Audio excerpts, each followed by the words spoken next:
Good morning, Caleb. Nakikita mo sila? Bakit? Char. Good morning po.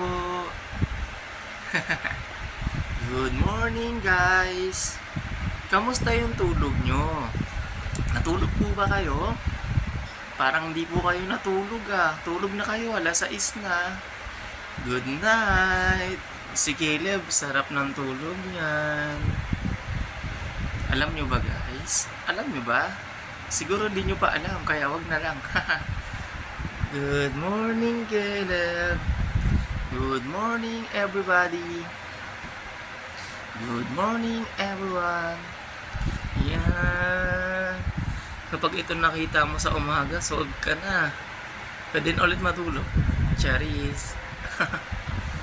Good morning. Good morning. Good morning. Ito yung camera, Caleb, oh. Ayun,